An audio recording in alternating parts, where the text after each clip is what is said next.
Welcome, everybody. It is now 1 o'clock Eastern, time to begin. I am Donald Taylor, and I am responsible for special projects here at TASH. Welcome to today's presentation, Safeguards, Unprecedented Times, Advocacy, Part 1 in our two-part series presented by Katie Chandler and Leslie Lipson. This is the third of our webinars on responding to the COVID-19 crisis. Recordings of the previous webinars are available on our website at tash.org.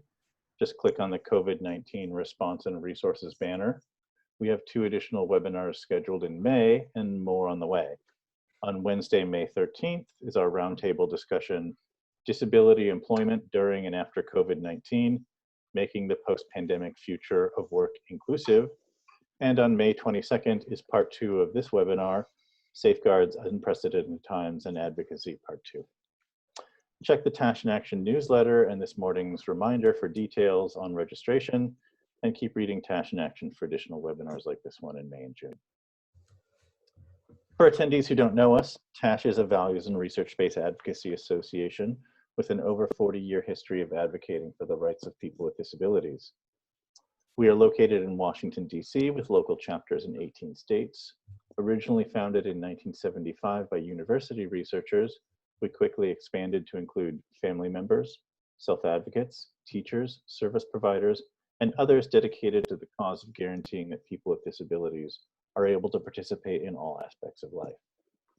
In addition to webinars such as this, we offer a scholarly quarterly journal, Research and Practice for Persons with Severe Disabilities, a membership magazine, Connections, a monthly email newsletter, TASH in Action, a podcast, our chapters and issue-based committees, our annual Outstanding Leadership in Disability Law Symposium and Awards Dinner, honoring Judy Gran in October, and our annual conference to be held this year in Baltimore, Maryland on December 3rd through 5th.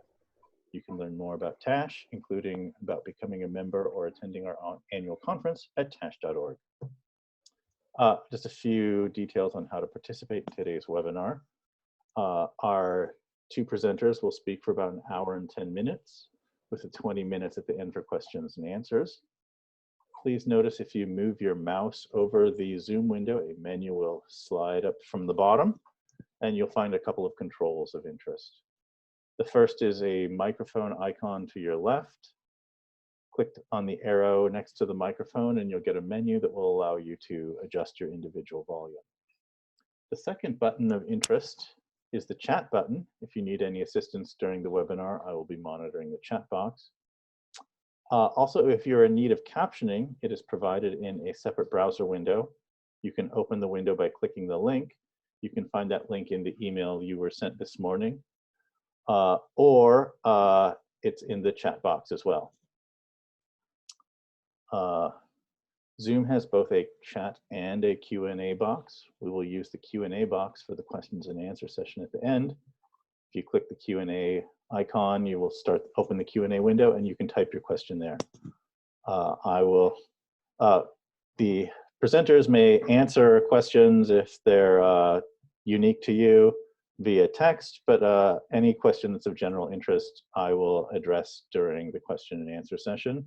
Also, please note that you can upvote questions by clicking the little thumbs up icon next to a question, and I will be reading them in order according to upvotes. Anyway, today we're excited to have Katie Chandler and Leslie Lipson to discuss the variety of ways that people with disabilities are of increased vulnerability during the COVID-19 crisis and what we can do to reduce that vulnerability. Katie Chandler is a licensed clinical social worker who works with Sangha Unity Network as a project consultant. She is a member of TASH and previously directed the Developmental Disability Program at the Georgia Advocacy Office, Georgia's Protection and Advocacy Agency. Katie uses the principles of social role valorization to support people with disabilities to have full, meaningful, inclusive lives and to teach and mentor human service professionals. Leslie Lipson is an attorney, a member of TASH, and a self-described inclusionista. She has been deeply involved in advocacy for and with people with disabilities over the past 20 years, spending the majority of her career at the Georgia Advocacy Office as well. Leslie founded Lipson Advocacy, education, legal, and strategy specialist, where she offers advocacy solutions from a values-based foundation using general and special education law. Please join me in welcoming Katie Chandler and Leslie Lipson.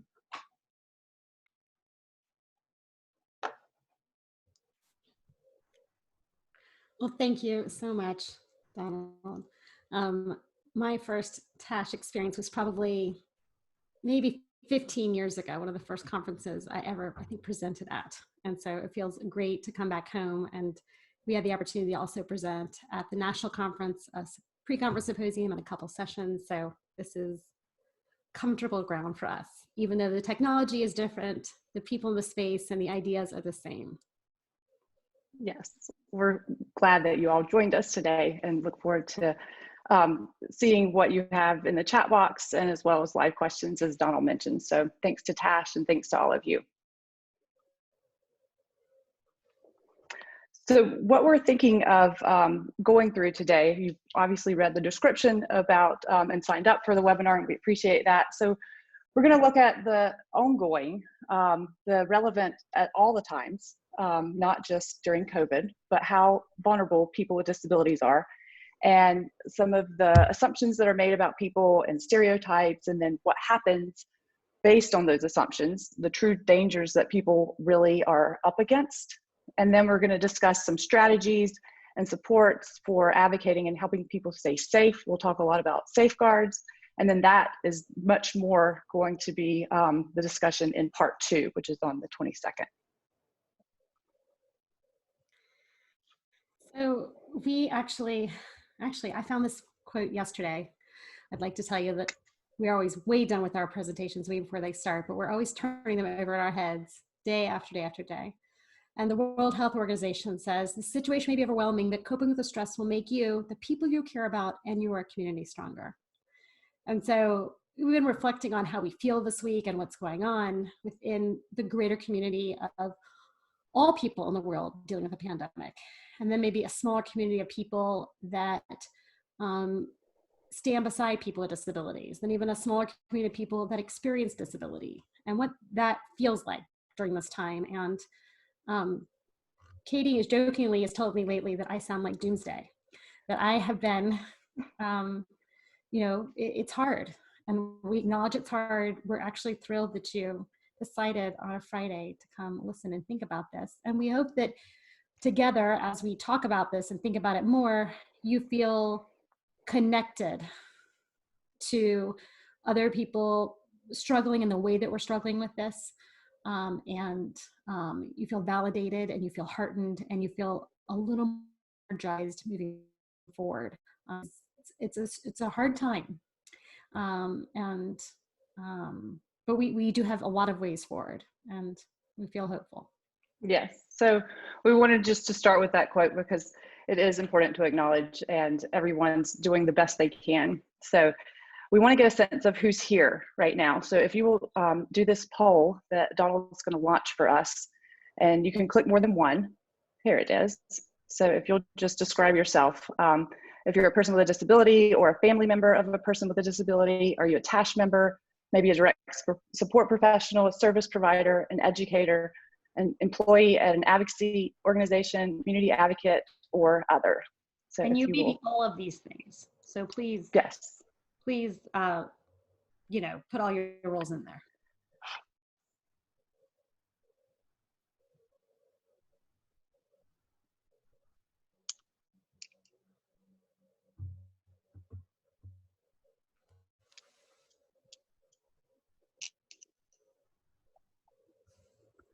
And then I think Donald can share the results after folks have had enough time to check the boxes that describe them.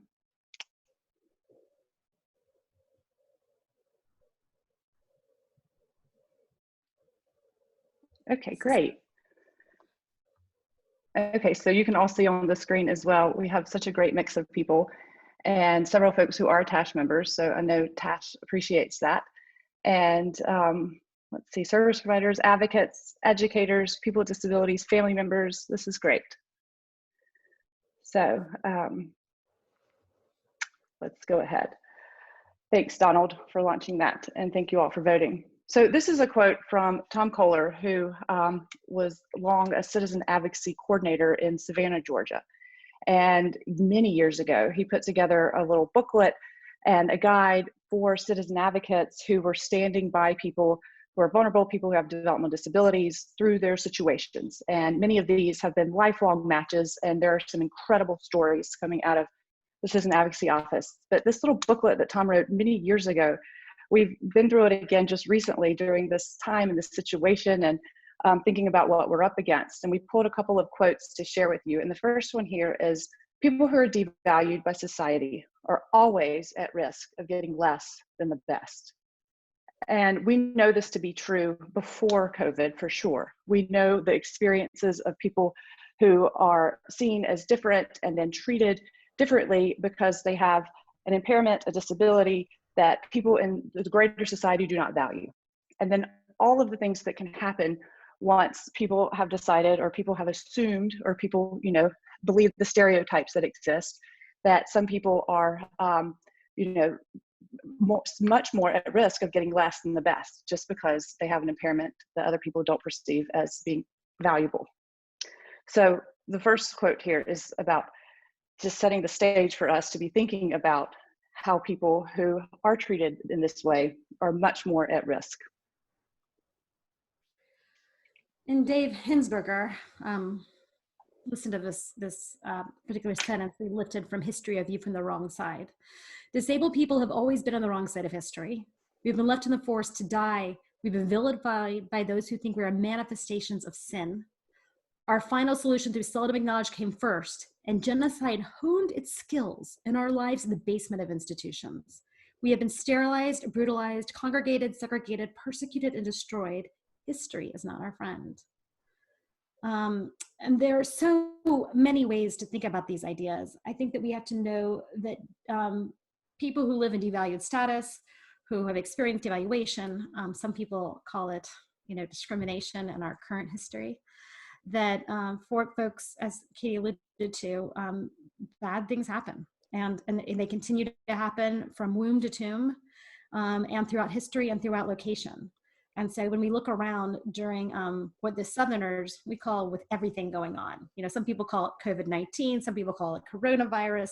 Southerners, and Katie and I are Southerners, we kind of have this kind of general euphemism, all of everything. And with everything going on, people with disabilities are getting the short end of the stick.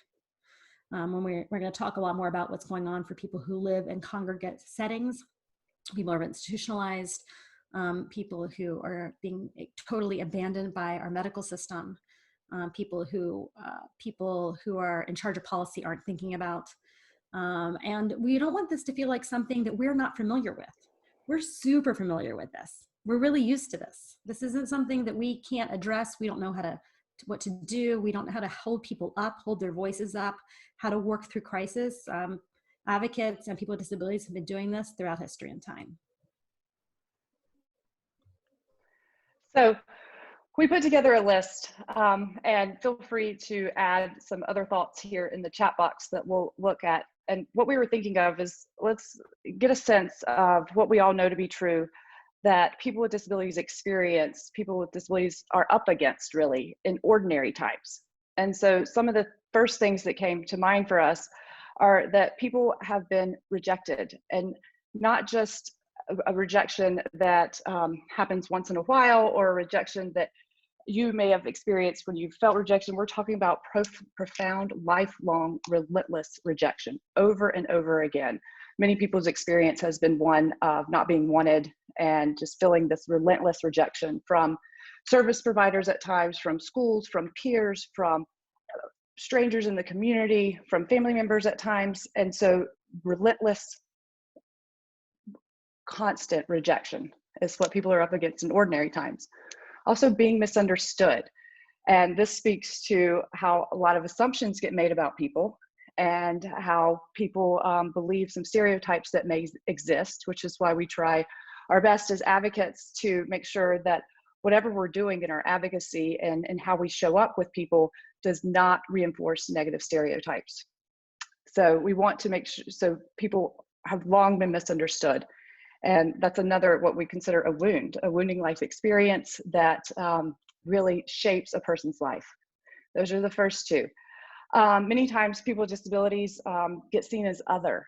And I'm sure you heard the us versus them, and just in the language, how people refer to folks with disabilities, there seems to be this otherness. And that's something that we'll need to fight against as well. People are seen as less than, as incompetent, as unskilled. We know, and we have a couple of slides on this, and we'll think together as well about the segregating and congregating experiences of people. That slide that we just shared previously that with Dave Hingersberger's quote talked about people being put apart and away, and all the harmful things that happen once people are segregated and once people are congregated. We have a whole separate kind of special world for folks who experience disabilities that isn't really needed or necessary. It's not what people need. It's been created because people are misunderstood and assumptions exist. We have a whole workshop on how people do not have autonomy and how that impacts folks. Imagining if someone else is making all of your decisions, all of your day-to-day decisions, deciding things about you, who you should be, who you should hang out with, where you can go, what time you can go, all of this, from every decision, that people just really lack autonomy. People are discriminated against. People are not respected. We know in ordinary times, just in general, people get seen as having a life not worth living.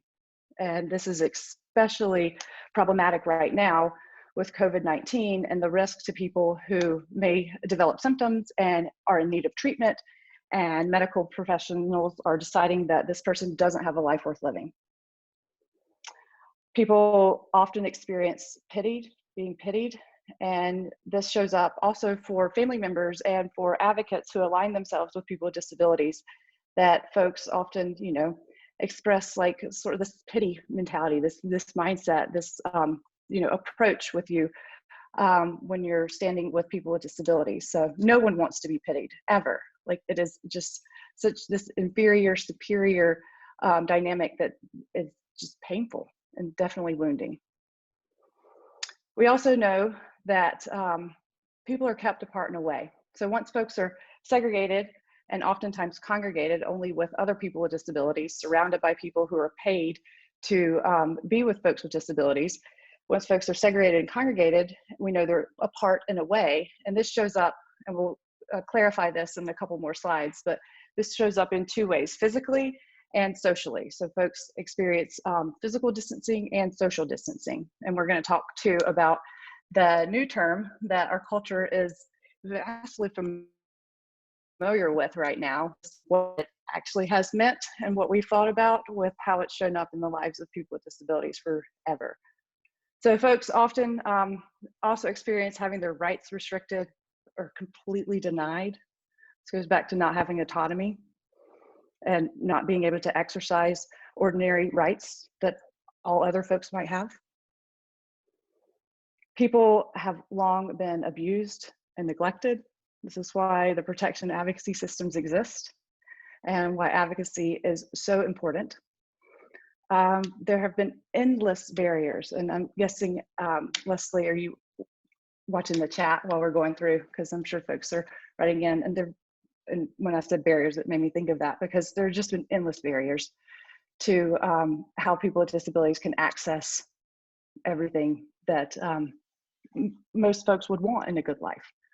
All the way from starting out young with separate classes and special education, and then being denied access just to places, being denied access to work, being denied access in all sorts of ways. And this also speaks to the assumption that folks are incompetent or folks are not capable. And so lifelong experience of being subjected to low expectations, that people don't believe that you can achieve something, or that you can learn something, or that you could do this, or that you could work here, or that you could live on your own, right? So just subjected to low expectations. There's a lack of opportunities. Talked about this a little bit with the endless barriers idea, a lack of opportunities and access. Folks are missing out on so much that is usually in the valued core of society that's present in, you know, the ordinary, the good, the typical life, right? That most people do have access to. But when you have a disability and assumptions are made about you and you're segregated and you've been rejected and misunderstood and had low expectations placed on you all your life, then it's just on and on. So the lack of opportunities, lack of being able to learn. Folks experience judgment, being judged, and we have not being valued, seen, and heard. And I think this one is one to just sit with for a minute, to think about if this is your experience or the experience of folks that you care deeply about, just the idea that people are not valued, they're not seen, so they're dismissed, and then they're not heard. Regardless of how people communicate, to not be heard leads to all of the sorts of reinforcing negative stereotypes and the assumptions that get made about people. And then also when people are working, we know that folks are earning less money. So from the chat, Laurie Kimball, thank you. She highlighted two lived experiences, wounding experiences for people. The idea when folks with disabilities are othered, that people with disabilities don't feel pain. I've seen that both in the physical context where people are routine or even not routine procedures where people without disabilities would have pain medication or anesthesia, and people with disabilities wouldn't. The idea that people with disabilities don't feel pain. I've also seen it emotionally, where people with disabilities who lose a loved one aren't included in the mourning processes in our culture, aren't invited to the mourning process, aren't even thought to be mourning. So people with disabilities are oftentimes perceived as not feeling pain, and the idea that it's for their own good. People need protection. So, you know, we talk a lot about, we all do, Tash, all of us, about the idea of safety used as a shield, as a barrier to push against all sorts of opportunity. It's for their own good, people's safety and protection. And we're gonna talk a little bit in our short time together about how the ideas of congregation and segregation have been pushed forward as safety features for people with disabilities. And we now know that through this pandemic, it's resulted in the highest death rate of any subgroup because people are experiencing segregation and congregation, protection for their own good. Right, Okay. That's exactly what Laurie just said in the chat too, just for their own good that they need protection, which shows up most often as being overprotected, which, you know, results in people not developing competencies because they're overprotected. Okay, this next slide is just an illustration. So what Katie's talking about are all these multiple different ideas and methods used to push people, spin people out of the value core of society. So we think about this picture, if you could imagine it turning an animation like a, oh my gosh, the wheel on the playground. It's called Merry-go-round. Merry-go-round. I say Ferris wheel, sorry. Luckily you're not pushed off a Ferris wheel. Like a merry-go-round, people are spun out of the valued core society. So any of these things on the previous slide, any one or two or three of these things, those experiences would help you very quickly be pushed out of the valued core of society. And this is what's ongoing. And what we're going to foreshadow and talk with you more about is typically for people with disabilities what they've experienced. And during this, what do we call it? This unprecedented time, that's become like the key word for living through, God willing, this pandemic, is that people are pushed out even faster. All of these experiences are compounded. Even people without disabilities think that they not think they are, but they are experiencing some pieces of this, maybe not as profound, maybe not at the same level. But for many people, this is the first time they've ever had their freedom restricted. And we're going to discuss a little more about that too. So, right. And the reason, because we focus on the vulnerabilities, we really want to have a sense of understanding and just start that as our foundation so that we really can then better understand what the urgent needs are of people, and so that we can then create our response or advocacy efforts related to this has been people's experience, and therefore folks are going to need this urgent, immediate response with potent advocacy. So these are some handwritten, Leslie and I were asked to do a version of this presentation in early April for the Georgia Advocacy Office, where we both used to work and consider home with many of our advocates friends there. And we asked folks after we went through a similar version of the list that we just talked about together of what people have experienced in ordinary times, how vulnerable people are, what the life experiences are, how these wounds show up and really impact people. And so we were thinking about So Now. And we decided to share this because it is a comprehensive, fairly comprehensive list, and it comes from the voices of people with disabilities and family members and advocates and attorneys. And so these are just some of the things that folks were thinking, you know, just a month ago when we were learning more and more about the risks. So that caregivers may be more stressed, that folks lack patience, which puts people at greater risk. It could be that another vulnerability is that people don't show up. So if you're relying on direct supports, folks may not show up, right? There's isolation when people are in hospitals. Folks in rural areas definitely cannot get supports now. Like that's a barrier in ordinary times, and it's, you know, just exacerbated now. Then folks are very isolated in hospitals. We know there's a lack of testing, or I mean, I think it's more available now, but there's still a lack of testing, and folks are told not to go to the doctor or hospital. People are more likely to be arrested, or if they go into crisis, and then that trajectory, once somebody is arrested and goes into crisis, folks who are going to the ER, there's a risk there, especially when people don't use speech to communicate. We've talked about another risk is lack of access to basic food and transportation, and also financial hardships. Like we know how many people have applied for unemployment, how this pandemic is really impacting everyone's lives. And so another vulnerability is this financial piece, people losing their jobs, not having means to access the things that folks need. One person mentioned that this is very scary for people with pre-existing conditions. Les?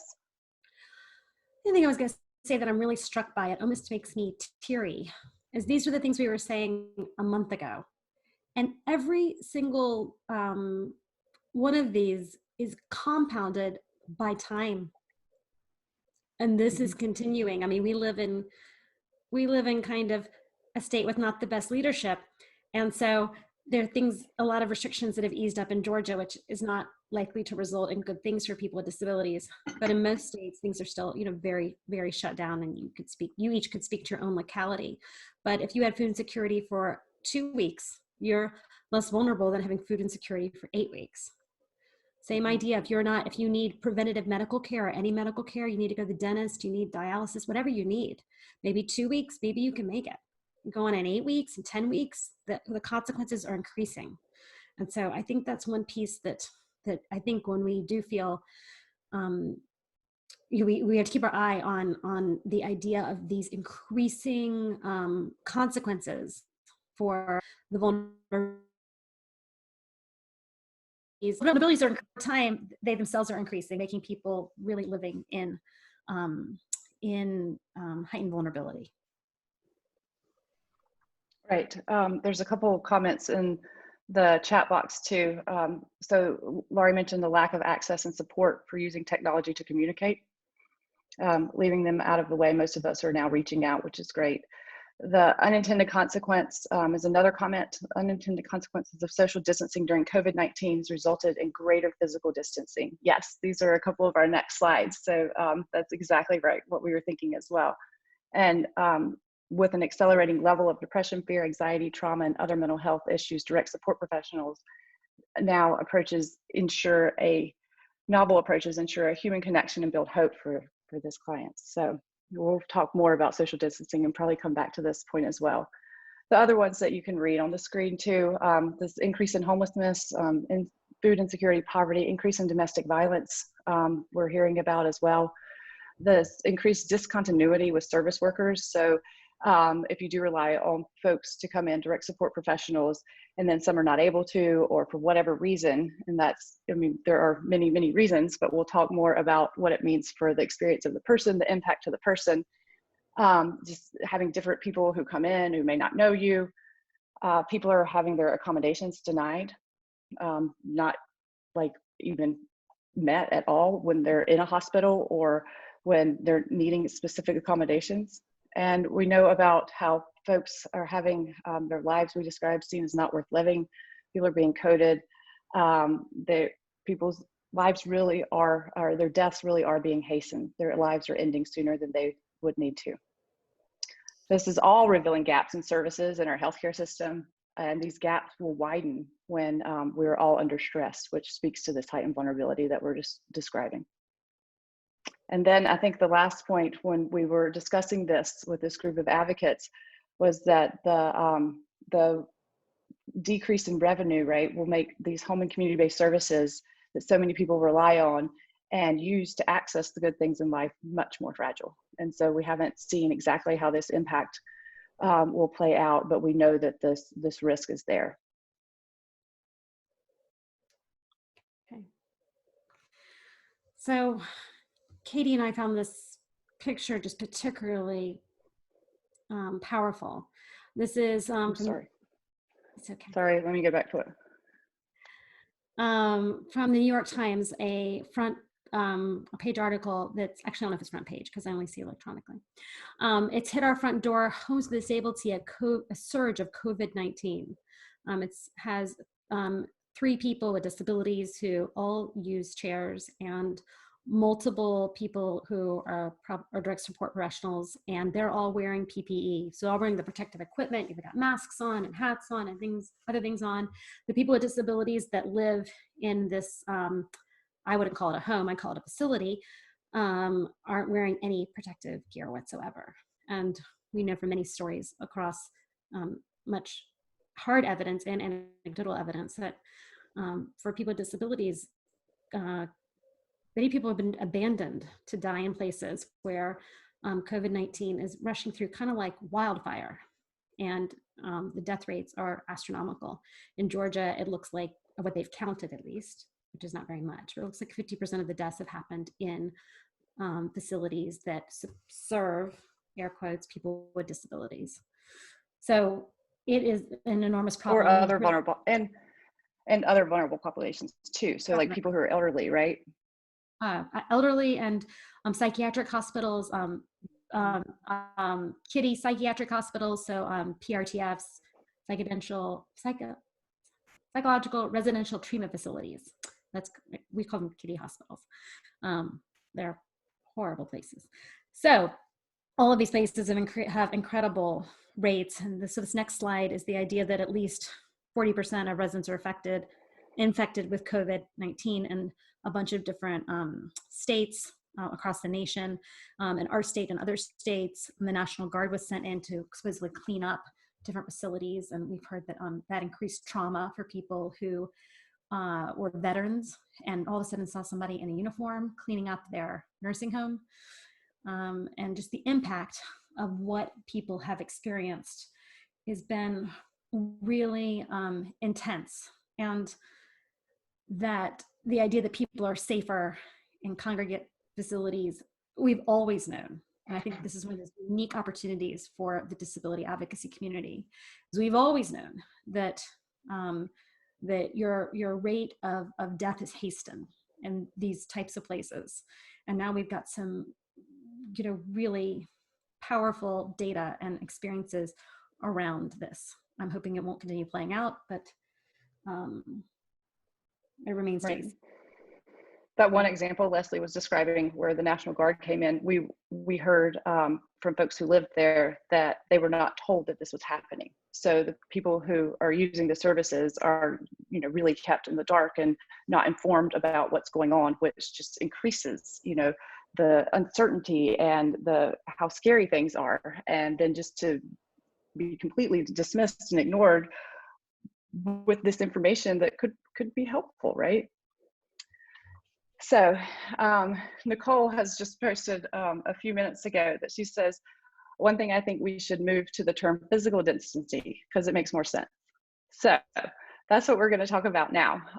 This idea of physical distancing or social distancing. And Nicole, we agree with you, because really what we're doing in our homes all across really America, the world right now, like we're physically separating from other people, right?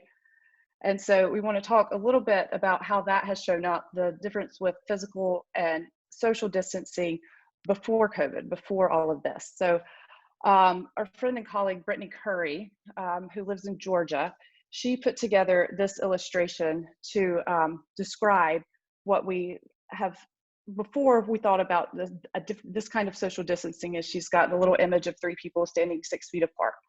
She credits Dr. Wolf Wolfensberger, who taught us about a different kind and made this clear for us. And so she has work and friends, the big world, the good life, really participating, contribution on one side.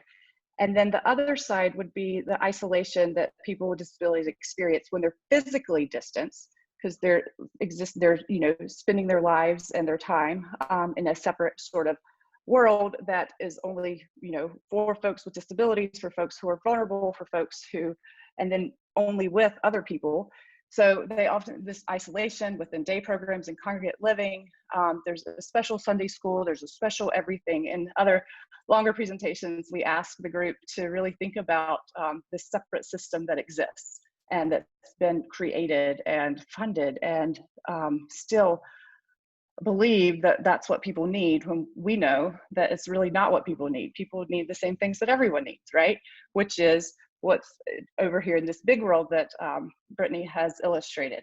And so first is the physical distancing, that people are kept apart and away, and that people don't have access to the same spaces, to the same activities and that sort of thing, to the same opportunities. And then once people are physically distanced and like been excluded, been segregated, really put in confinement, which is what we know to be true about all the nursing facilities and institutions, that people are really confined, the psychiatric hospitals. Once people are experiencing this type of physical distancing, then another type of distancing also happens, and that's social distancing. And that's really more this avoidance of interactions. So it's kind of shows up as impersonalization, that people are not seen as people, people get dismissed, people get ignored, and creates this us and them situation that we talked about earlier, when folks really put social distancing in place, that they ignore, they will just outright, go around people who are homeless and sitting on the street and just completely like pretend that they're not there, right? Or if the group of people with disabilities is out and doing something, they're just completely ignoring them, dismissing folks. And so that's what we've really thought of social distancing experience to be before the term took off right now and everyone being asked to social distance. So we do agree with Nicole's point that it really is physical distancing. And as part of our role as advocates, we always like to call things what they are, so we say nursing facility, not nursing home, because it's not really a home. So this is really physical distancing. It's physical separation that we're being asked to do during COVID. I think one of the things we're worried about, and I mean a lot of other people are worried about, probably many of you that spend time on Friday on another Zoom call, is the idea that social distancing has become super valued in our culture. It is not only the idea that it's got a morality bent to it at this point.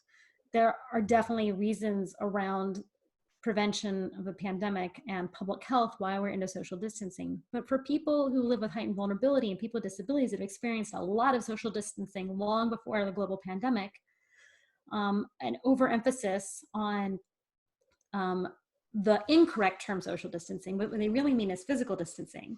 For people with disabilities who've experienced both social and physical distancing for eons, this is problematic. So the headlines we pulled is social distancing is working. The worst thing to do now is stop. Now I agree, Nicole, we should rewrite this. Physical distancing is working. The worst thing we can do now is to stop. So people are fining if you don't follow certain social distancing protocols, which actually are physical distancing protocols, and calling the cops to enforce social distancing. And I think that the next slide is, I think this piece that Ramu also spoke to, the idea of what the intended and the unintended consequences are for physical distancing and social distancing. And a lot of the policies coming out of this time is the idea that we really think about this as the intent matters not.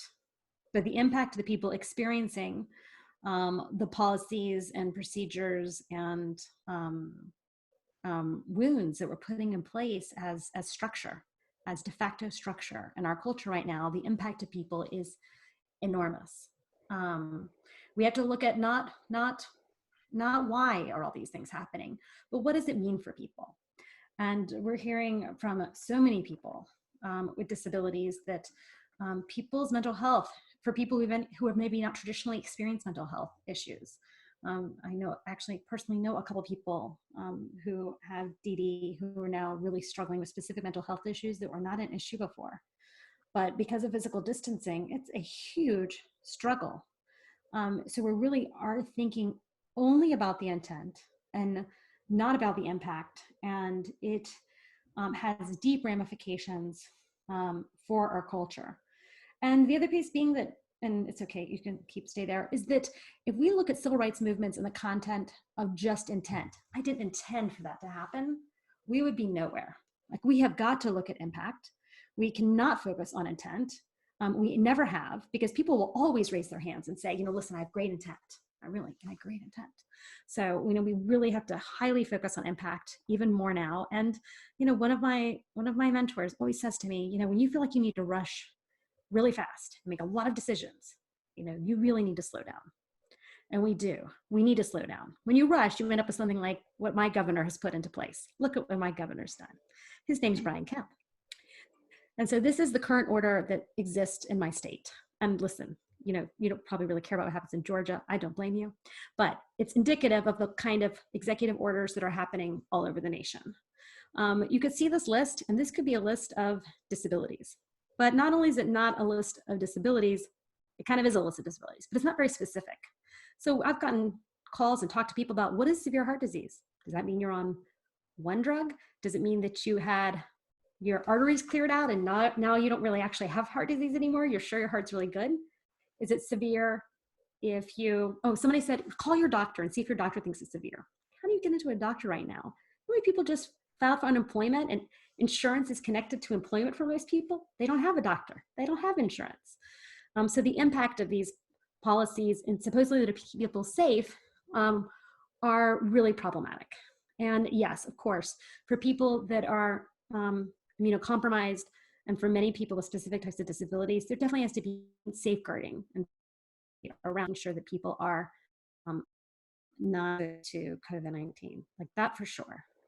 But the going to more about words, but I just had to put this particular point in now. I was putting it later. But the idea that you can only safeguard what you value. And this is a list of people that of conditions that people embody that are very devalued in our culture. And so the safeguarding response is very very poor, is very not powerful, is very almost planfully negligent as a result of the devaluation that people with disabilities experience. Yes, and this is a quote from John McCarty, who is a self-advocate here in Georgia, who's started his public speaking business in the last couple of years, and he just finished a fellowship with the SARTAC, where he did a number of presentations and research and shared his experience on supported decision-making and overturning his guardianship.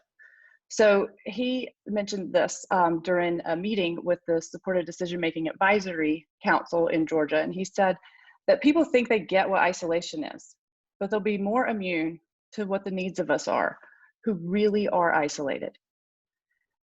And so while it could be that the experiences right now could be used as a touch point for interpersonal identification, but the risk is that once we come out of this, right, and we're on the other side of coronavirus and people's, routines are returning and folks are getting back into their ordinary, typical lives, the risk there is that people will think they really understand what they were doing as physical distancing, as experiencing isolation, that it's the same thing that folks who have experienced relentless isolation and who have had all of those wounds that we described.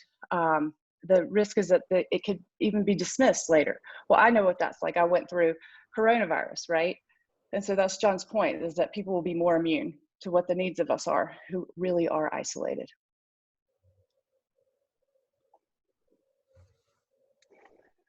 So this quote we pulled to offer a glimmer of, good things to come. And we thought it was very well written. And it says, every hand that we don't shake must become a phone call that we place. Every embrace that we avoid must become a verbal expression of warmth and concern. Every inch and every foot that we physically place between ourselves and another must become a thought as to how we might be of help to that other, should the need arise. And so the idea being that this is the action in which we can hold each and every person, on this call, and the people that we know, in response to the heightened focus on what people mean as physical distancing, but I think what's being expressed as social distancing during this time and historically. So what can we do? We can pick up the phone. We can hold on to relationships. We can really seek out people that we think are feeling really isolated, also knowing it's not enough. And to be clear, I talk to a lot of people on the phone, and I text people, and I do all sorts of things, and it's a hard time. So I think we can acknowledge both and. Right. And think about, the things that you can be doing now to extend that reach, right? As Leslie said. So now we're going to look at another true danger that is, I know, in all of our minds right now. So there is a process going on across the world, not just in America, around, let me rephrase that. There's a process that's been going on around the world for a long time. A lot of people are becoming a lot more aware of it. It's becoming very harder to be unconscious about it, shall we say. But medical rationing, the idea that people with disabilities would be denied medical care because they don't have a life worth living, is not a new phenomenon. It's not just in relationship to COVID. It's happened across time and space, whether babies were put on the hillside that had a deformity during Roman times, or just not given medical treatment.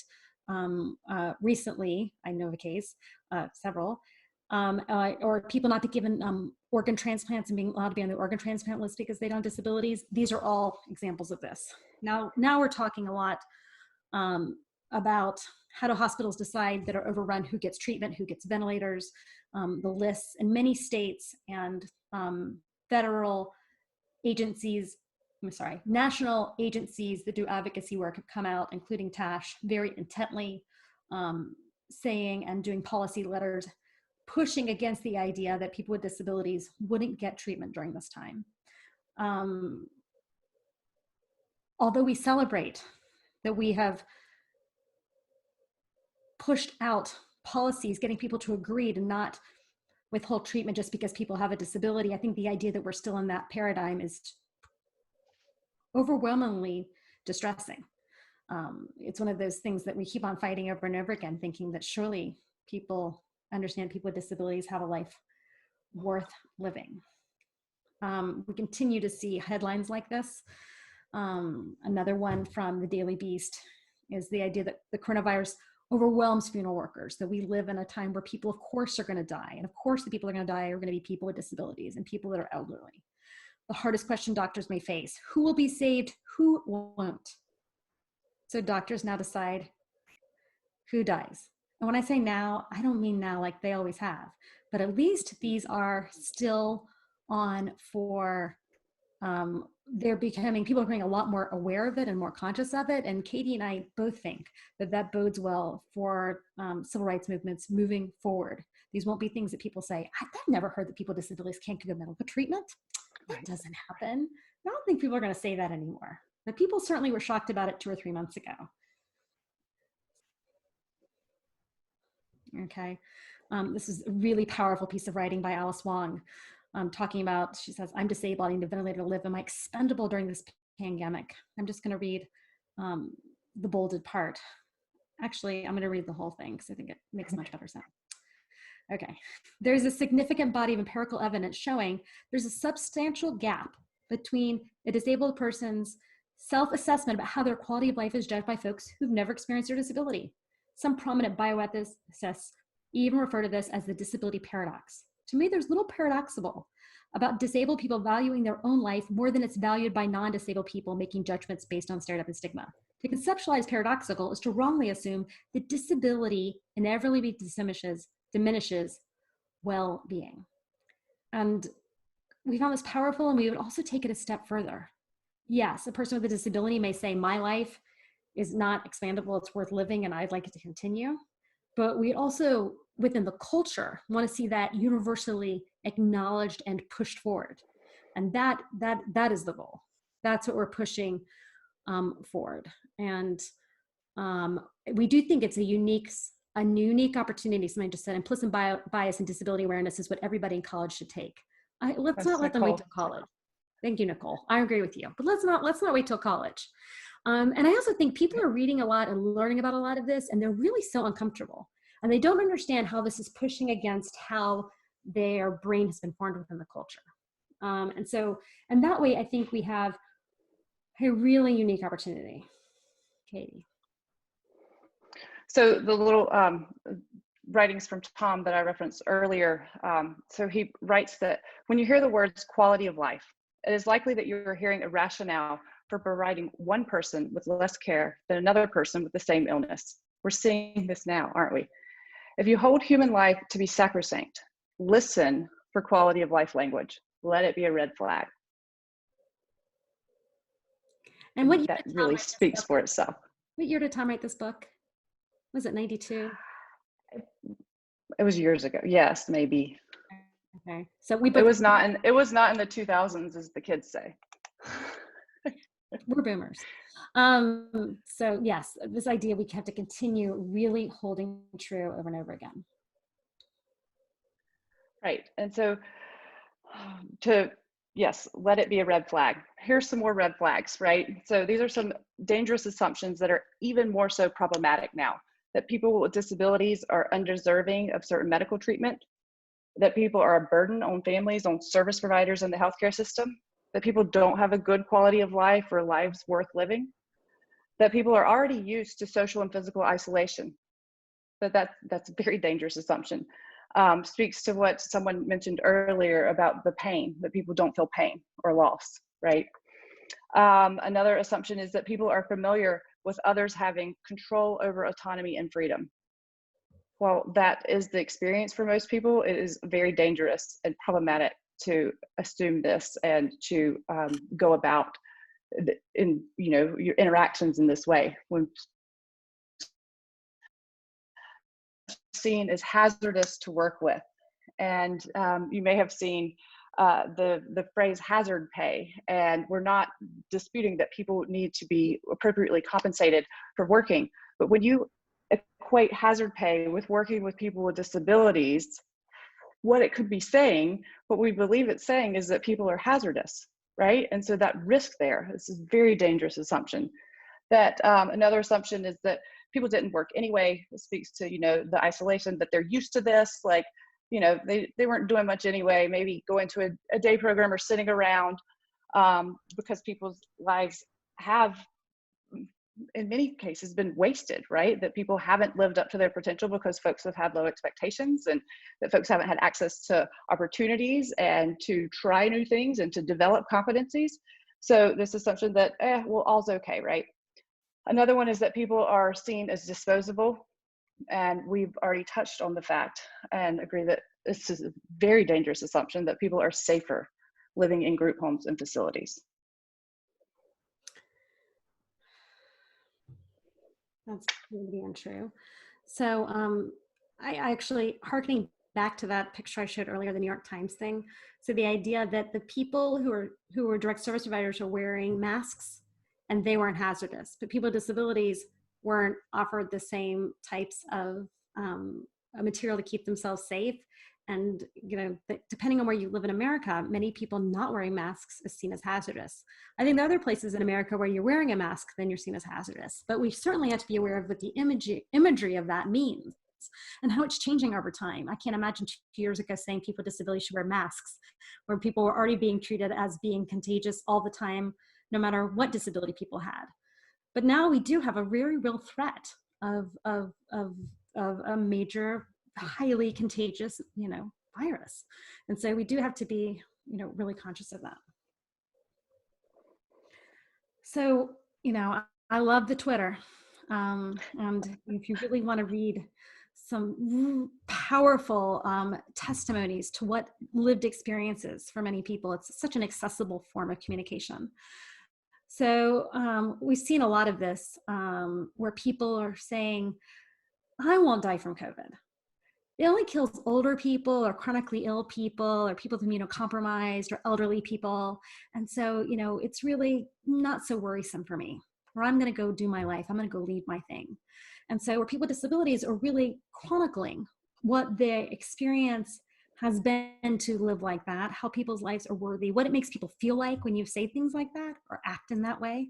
Well, people with disabilities can just stay home all the time. I'm just going to go about and do my life.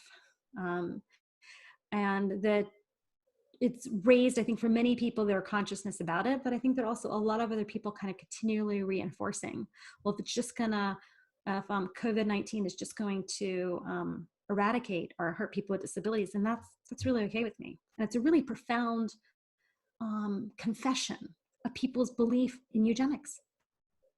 And that is really what we're up against. I swear we're gonna be more positive, that the whole thing is not this, I swear. And we also have part 2. So here's a more positive quote that gives you something that you already know, that you've already been doing, and that we can continue to unite and do together. So Clarence Sundrum says that there is no safety net that can bear the weight of human indifference. And I've yet to encounter safety net of laws, rules, regulations, and policies that was any stronger than a single concerned and engaged person standing shoulder to shoulder with a person navigating the daily challenges of life in the community. So that single concerned and engaged person, that's all of us. And now we're going to lead into that as the intro to the safeguarding idea and what it is that we can do as single concerned people, joining together with other concerned people. And so I think one of the issues right now is we look around and we say to many people, like, what do you think is going on with safeguards in America? They'd say, well, they'd say social distancing, they mean physical distancing. Or they'd say, we're washing our hands a lot. And we're wearing masks, or, we're not getting our hair cut, or whatever people might say. A couple things. We need safeguards in response to some of the safeguards that exist. Safeguards are not a guarantee of anybody's safety. And we also need to be really aware of almost a false sense of security, the illusion of control, that certain safeguards are going to, for sure, make us safe. And we need to also really understand what safeguarding is so we can think about how we can effectively use it. So Michael Kendrick, who's a mentor and attorney, who came and did a training on safeguards I heard years ago that was really, went and got back out my 3-ring notebook to find this. Intentional safeguards can be thought of as a conscious design. Doesn't just happen, it's conscious. Or practice feature that can be added on, built in or strengthened in order to preserve or enhance something of value. You gotta really care about it in a situation, and therefore better manage the vulnerabilities of people and situations, right? We have to safeguard people and situations. Systems are really good at safeguarding themselves. We see it right now. These systems have pulled out a major billion-dollar safeguards everywhere. But we really have to be thinking about how are we going to safeguard the vulnerabilities of people and situations. And we've already laid out in this presentation a fair amount about what people's vulnerabilities are. We think that we're good on that. I wish I could see your faces in a room. I know that we're good on that, but we think we are. So we're really familiar with safeguards. You think about like OSA, the housing, the workplace safeguards, and like what are the rules are around work and when you can work. We have safeguards where like some people have an alarm system to make sure they're safe at home. We have safeguards around fire extinguishers, and all of these safeguards, if we thought of all the different safeguards we saw in our life, they all happened in response usually to really horrible tragedies with a lot of advocacy that made any particular safeguard happen. So safeguards are are indicative of massive wounds to people and situations. The stories behind each safeguard and how we got each one will make you cry.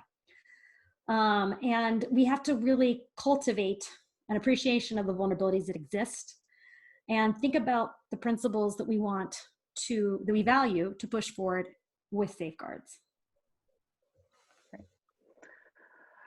And so Ruby Moore, who is the current board president of TASH and our former director at the Georgia Advocacy Office, she's still the director there. Leslie and I both worked for her for many years. She said the potency of safeguards must meet the potency of what we're up against, which just rings very true. We've talked about one of our first slides where what people are up against in ordinary times. And then we went through all the vulnerabilities that exist now because of the current situation.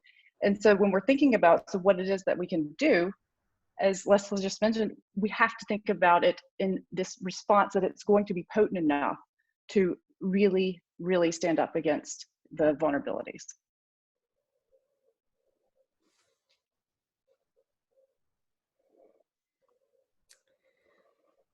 So we have another poll that we want to utilize at this time. And we want to hear what we're going to talk about is safeguarding the safeguarder. If you're in that role, what helps you stay in that role for a long time? And we are really needed. The people on this call, people involved in TASH, we need it. We've got to keep it up. We got to stay in it. And then we're going to have to take care of ourselves. So let's think about, we'd love to hear the things that you find helpful this time. So I'm going to read them out quickly out loud. Pick as many as you'd like. Keeping your routines, practicing gratitude, being outside, movement/exercise, planning fun things for the future, reading, writing, journaling, home improvement projects, humor, creating something that brings you joy. And a poll only allows 10 responses, so I had to break it into 2 questions. So it continues in number 2. Thanks, Donald.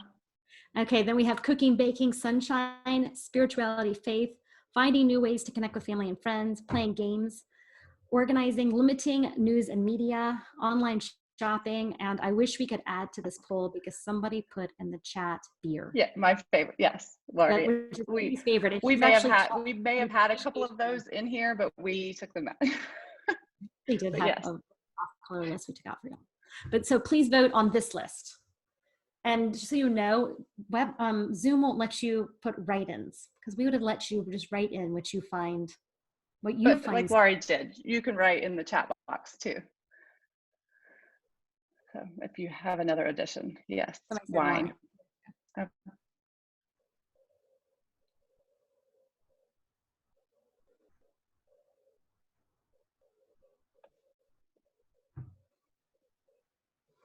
Okay, and Donna will share the result with us. And we get like something that you find helpful and comforting one day is not what's helpful or comforting the next day, but we were just trying to get a sense of compiling some of the ideas that folks have told us that these things are, you know, comforting, encouraging, like give them, you know, some hope and some, I don't know, solidarity with other folks kind of thing. Laurie's my girl. Okay. Okay. I'm getting a being outside. Okay. You can read, Katie. Well, being out, I'm not going to read them all, but being outside has a lot of votes, and sunshine. Isn't that interesting? That's great. You know what I love about those two? They are not budget dependent, my friends, unless you live in a place that I guess if you live in a really highly dense place where there's not much space outside or you're locked in. So I mean, not for everybody. But it's nice to see that. Yes. A lot of cooking too. I've done a lot of cooking at my house. Yeah. Yeah. Okay. So there is a newer group of self-advocates in Georgia that is being supported from a grant from the DD Council here to expand self-advocacy. And the folks here are part of the leadership collective with Uniting for Change. And they are uniting Georgians and influencing change by speaking up and taking control of our lives. And we recently were asking and discussing with them about the situation, everything that's going on, and how we can give some advice to other people all around Georgia, and now through this platform with all of you, And so these are just some of the quotes. John McCarty, who was in the slide earlier, talking about really experiencing isolation, he says, "I think the mixed messages are creating anxiety. Stay home until testing is ramped up." Nandy says, "I want to tell them to be strong and be brave. I know that we have hope. We need each other to be connected." Brad says, "Know your risks and be prepared every day. Use precautions to stay safe and healthy. The best anybody can do is take it one day at a time." That rings true for everyone. As COVID-19, more commonly known as coronavirus, continues to be a concern across our country and the world, we as self-advocates are taking these concerns very seriously and working diligently to prevent the spread of the virus to us as self-advocates. And Callie says, Callie just moved out of her mom's home into her very own apartment. And she says, "We have to be careful, but we have to keep living life too." So she just moved last week. "If you don't feel comfortable being out around people, stay home until you feel comfortable," Sheila says. "I feel like things are opening back up way too soon here in Georgia, and people are still getting coronavirus and dying for it. I feel staying at home, communicating through phone, Zoom, whatever the case, maybe because things are opening up now way too soon and there's so much going on with the coronavirus." Brent says to be cautious on hugging and fist bumps, handshaking right now. And then Gina says, "No, you are missing your friends, going to movies, going out to eat, but stay sheltered in a little longer. Hope we get a vaccine against COVID-19 for everyone." And we wanted to share these tips and these advice, just little tidbits of advice from this group in Georgia after they compiled it and shared it around here, just because we think it's relevant and compelling. And we think it's really important for you. We think for you, not for people with disabilities, not for just direct support, not just direct support, but also we've talked about it for direct support professionals, a couple conference calls I've been on, talk about it for teachers, but I want to talk about it for people with disabilities and for advocates.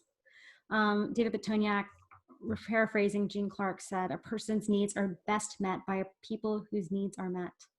And for us, the people that are standing beside many people in many different ways and many different roles, as you established in your first poll, you really have to take care of yourself in order to make it through. And so the things that have worked for you 10 years ago, if I sat down with you and interviewed you about what do you find soothing, what are the songs that you listen to over and over again? I have re-fallen in love with Billy Joel again. I loved him when I was younger, and I've just been listening to tons of it again. Whatever the things you are that you have found really comforting in the past, you're probably likely to find really comforting now, as long as they don't violate any of the current guidelines and rules. And to really, during this time, to not negate yourself. I think there's a lot of kind of savior mentality, like we're the people we need, we can't take a breath or space or time or take care of our children who are home, and all of these different things that we're really going to need in order to move forward really consciously and really thoughtfully with great intensity. It's going to require self-care, and not in that cheesy light a candle self-care way, unless lighting a candle really works for you, but really thinking about it. So someone, I find that chatting with coworkers and family about important things has been very helpful. It is. Agreed. On the next slide, we really appreciated this particular slide from the Black Emotional and Mental Health Collective Beam. I liked the way they grouped these boxes together about how you can safeguard the safeguarder through mindfulness and nurturing, soothing, redirection, emotional awareness, and community care planning. These are some coping strategies that they've outlined specifically for people during this time. And I made this particular picture one of my screenshots, on my computer right now, just to continually be reminding myself, and maybe you'll find it soothing to remind yourself that this is part of the very big actions you can take.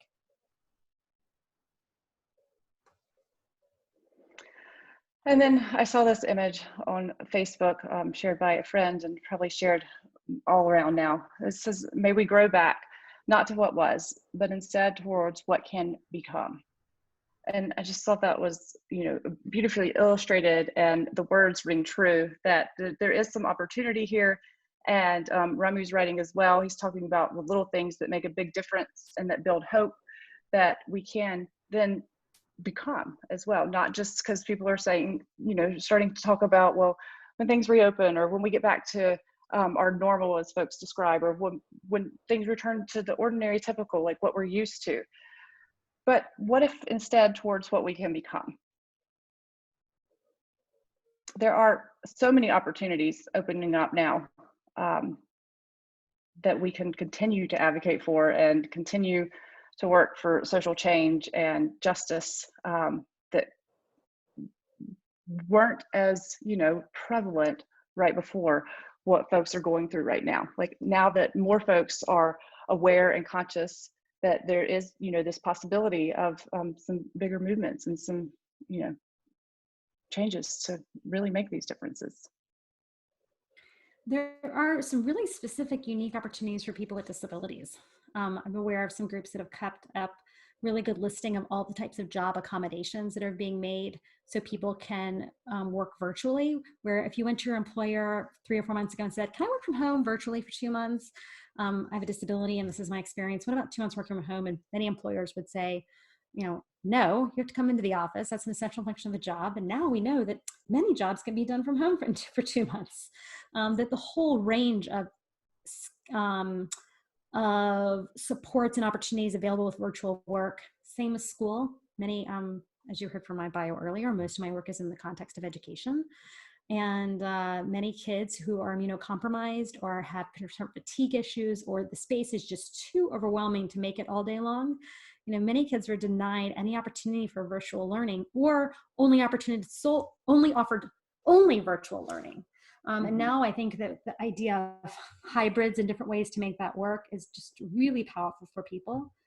I notice, especially among a lot of my friends that have a lot of privilege, I think people are much more aware of the impact of not having universal health care, and the impact of not having Medicaid expansion in many states, and the impact of having your health care connected to your employment.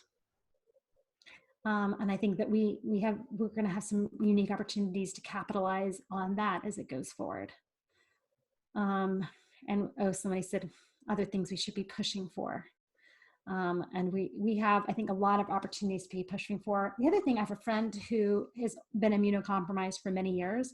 She's the first time she's ever been able to say to people questions that she's always needed to ask about being immunocompromised, and people actually understand what she's talking about. And that's a big change. And there are many, many people who experience being immunocompromised either their entire life or different times in their life. And I think for many people that our consciousness has been raised. And so, you know, I'm not saying should we go back to what we become, because I've really done so many puzzles with my family and learned to bake bread, and you know, this time of being home has been amazing. Because I would not say that. Like I don't wish this for anybody. I'm not like a big silver lining person on people's personal experiences. Remember, I said doom. I am hopeful that as a culture, though, we've learned a lot. Right. We've learned other things that I can't imagine us learning but for in this time.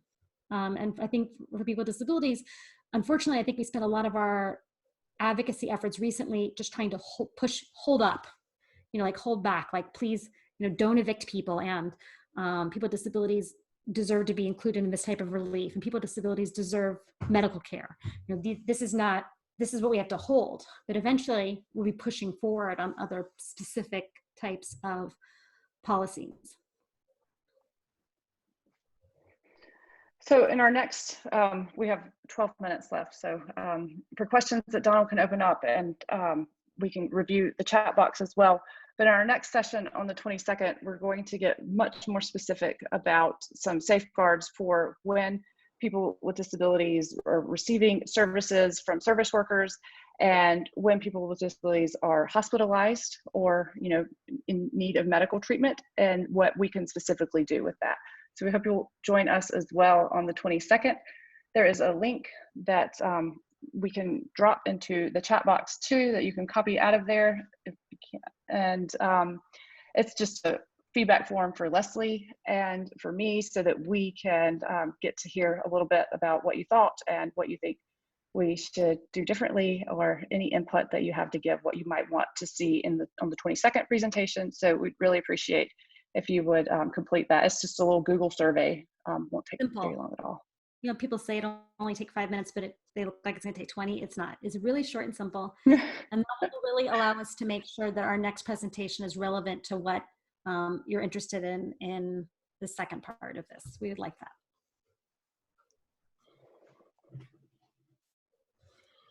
Okay, well, we have 11 minutes for questions and answers. I see 2 questions in the Q&A box. If you're interested in posing a question, I mean, we've already had a little bit of discussion in the chat box, but if you just want to switch over to the Q&A box, I will read questions from there. If you do put it in the chat box, I'll read it from there as well. Will asks, how can we better help others with disabilities during these rough times? Think like a champion. I think that might be I'm not going to spout any of that toxic positivity stuff. There's a lot out there on, I mean, the idea of being like, rah, rah, you know, you can do it. I think the best way to help people with disabilities or people without disabilities is to remind people that it is hard. I think to honor people's real experience that it's hard, and that resilience is something that people with disabilities typically have a whole lot of. A lot. People have made it through really hard times.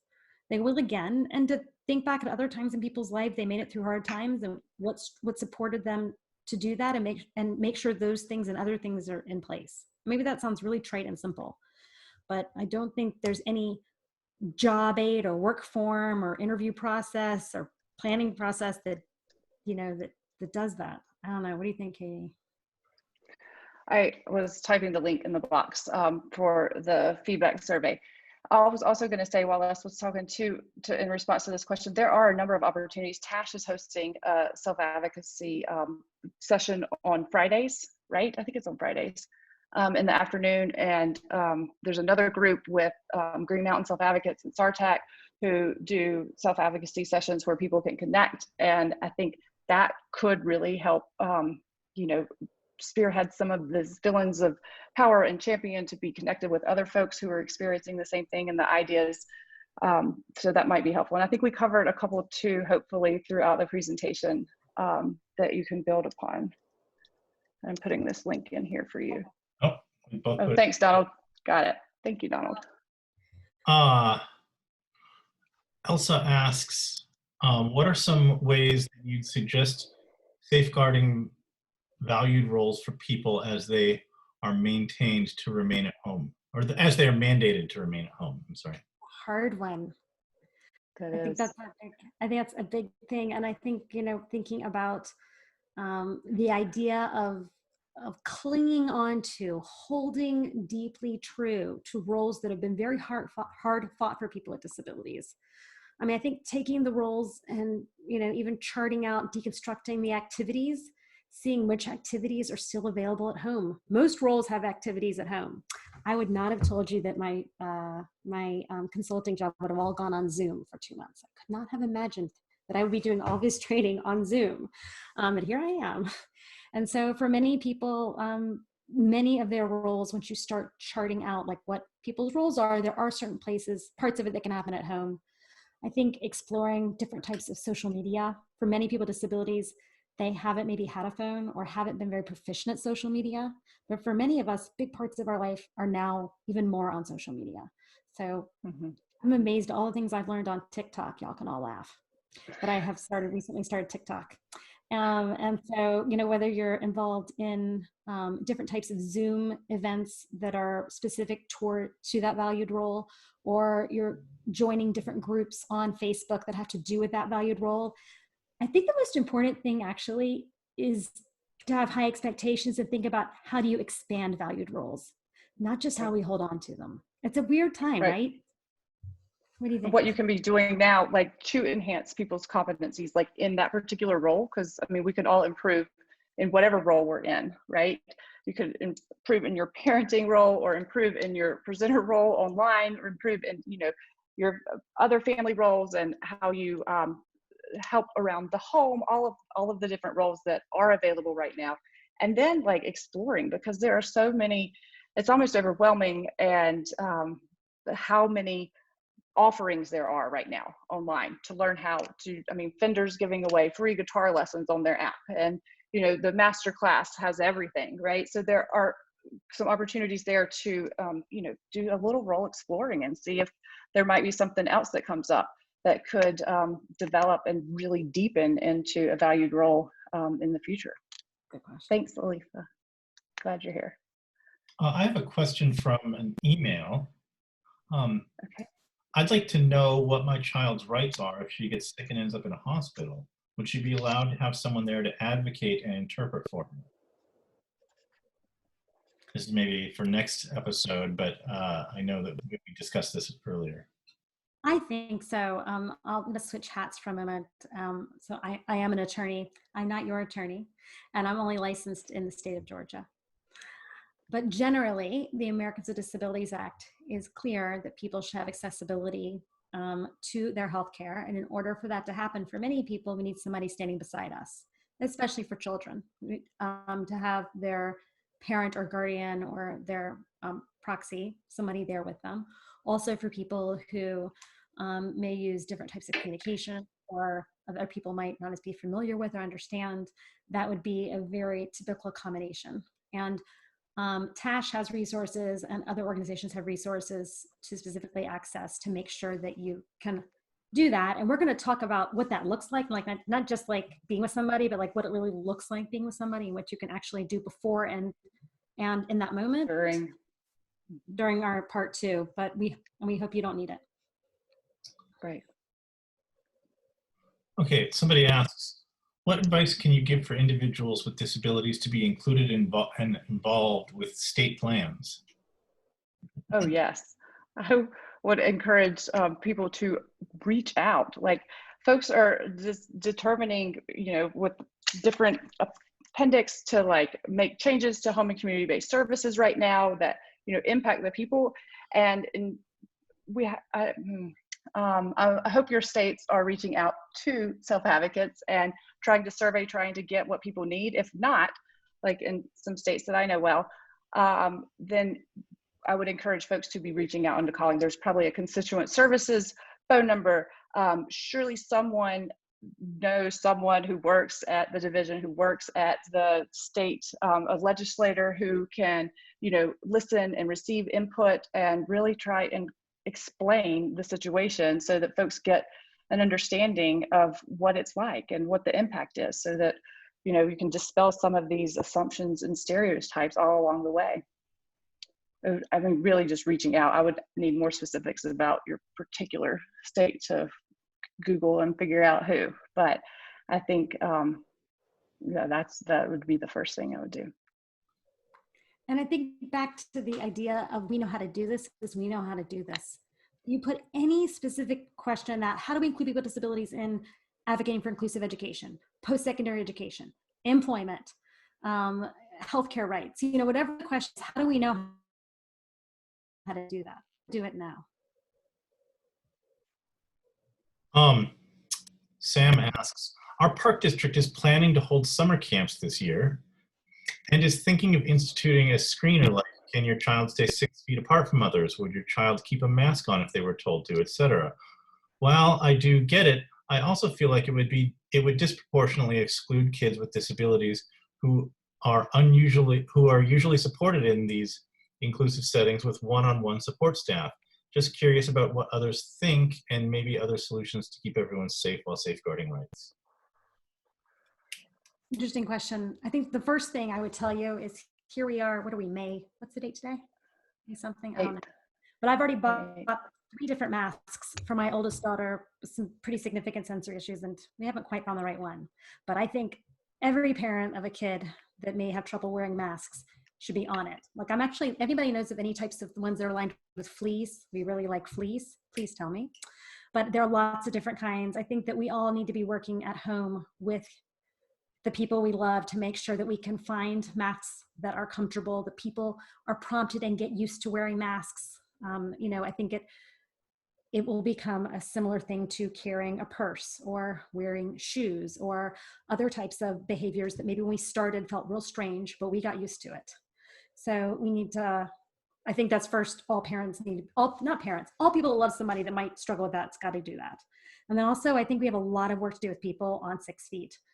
And I think there can be exceptions made, really clear exceptions for people that need one-on-one support, much like DSPs aren't 6 feet away from adults with disabilities providing personal attendant supports. Like that's a different role. So it may be that the role of a camper stays 6 feet away, but for certain kids that need certain types of more supports, that exception that rule doesn't exist. Does that make sense? Make sense? I think we're going to get hopefully some more guidance from the CDC about how camps should, because I know I've already signed both of my kids up for all 8 weeks of summer at different camps, and so I don't know that those are going to happen. And if they do happen, then we'll have to consider, whether or not it should happen, for us. But I do hope that we'll get more from, the guidelines and make sure that camp administration is adhering to those. Okay, last slide. Cool. Oh, It is. Oh, yes. Oh, thank you. Yes, thank you. so There are Karan, more questions. is a study being conducted or considered regarding individuals with disabilities in this pandemic not receiving education per IDEA? And I would love to talk with y'all all about this forever. Sam responds, Karanda, yes, many. I'm a researcher working on something like that right now, and I know lots of others as well. I'm sorry, the two of you. So I think there is a lot of research also out there about total cessation of educational services. Thinking back, children with disabilities were included in public school whatsoever until many of the specific civil rights laws you're thinking about for school existed. So we actually know a fair amount about lack of education for kids with disabilities and what kind of outcomes that led to. I think depending on the length of time that we have coming up, it's going to be really interesting. And I think that we have a lot to look at, especially around regards to what a free and appropriate public education looks like and what the next stages are going to be around school for extended school year and for the fall. But I'm sure we're going to see a lot of studies out. And what I'm more interested in, truthfully, in the studies, even though I know that was the question, is the impact to students and the opportunities for advocacy to help kids catch up for what they weren't being offered come fall. Right. Leslie, you're hosting a Facebook Live. Has it already happened or is it coming up? Or about education? I know it might be more specific to Georgia, but it might be relevant to anyone who has questions with students with disabilities. Thanks. Okay, well, we are at 2:30 now. So I think we'll wrap it up there, even though there may still be a few questions out there. Maybe we can get them in during episode 2.